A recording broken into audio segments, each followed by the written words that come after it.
I know some of my colleagues will get into some specific issues, but I wanted to zoom out on your first year in office. Inflation is up. Your signature domestic legislation is stalled in Congress. In a few hours from now, the Senate, an effort in the Senate to deal with voting rights and voting reform legislation is going to fail. COVID-19 is still taking the lives of 1,500 Americans every day, and the nation's divisions are just as raw as they were a year ago.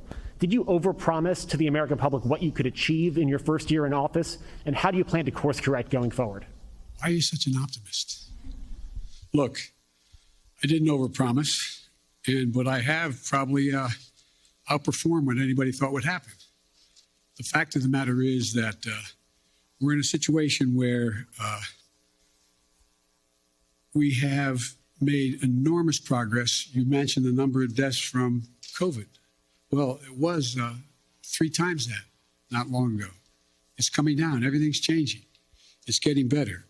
Look, I didn't overpromise, but I think if you take a look at what we've been able to do, you'd have to acknowledge we made enormous progress. But one of the things that I think is something that, one thing I haven't been able to do so far is get my Republican friends to get in the game of making things better in this country. For example, I was reading the other day, and I wrote the quote down so I don't misquote him. A quote from Senator Sununu when he decided that he wasn't going, Governor Sununu, when he decided he wasn't going to run for the Senate in New Hampshire. Here's what he said. They were all, for the most part, content with the speed at which they weren't doing anything. It was very clear that we just had to hold the line for 2 years. Okay, so I'm just going to be a roadblock for the next 2 years? That's not what I do, Sununu said. He went on to say, it bothered me that they were okay with that. Then he goes on to say, I said, okay, so we're not going to get stuff done if we win the White House back, Why didn't we do anything in 2017 and 2018? And then he said, how the Republican Sununu spoke to answer the challenge? He said, crickets, yeah, crickets. They had no answer. I did not anticipate that there'd be such a stalwart effort to make sure that the most important thing was that President Biden didn't get anything done. Think about this. What are Republicans for? What are they for? Name me one thing they're for. And so the problem here is that I think what I have to do in the change in tactic, if you will, I have to make clear to the American people what we are for. We passed a lot. We passed a lot of things that people don't even understand what's all that's in it, understandably. Remember when we passed the Affordable Care Act and everybody thought that, it really was getting pummeled and beaten. And it wasn't until after we were out of office in that next campaign when that off-year campaign, and I wasn't in office anymore. We went in a whole bunch of districts campaigning for Democrats and Republican districts who said they wanted to do away with health care, with Obamacare.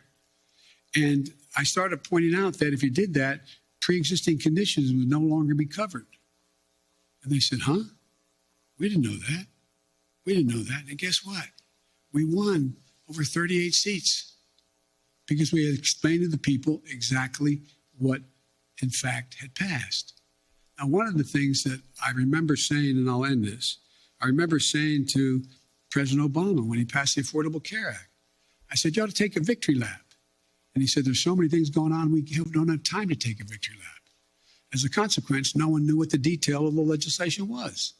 They don't know a lot of the detail of what we passed. So the difference is I'm going to be out on the road a lot, making the case around the country with my colleagues who are up for re-election and others, making the case of what we did do and what we want to do, what we need to do.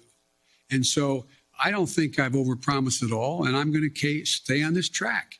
One of the things that I remember, and I'll end this, I was talking with, Jim Clyburn, who was a great help to me in the campaign in South Carolina. And Jim said, and when he endorsed me, and there was a clip on television in the last couple of days of Jim, and it said that we want to make things accessible and affordable for all Americans. That's healthcare. That's education. That's prescription drugs. That's making sure you have access to all the things that everybody else has. We can afford to do that. We can't afford not to do it. So I tell my Republican friends, here I come. This is going to be about what are you for? What are you for? Thanks for watching our YouTube channel. Follow today's top stories and breaking news by downloading the NBC News app.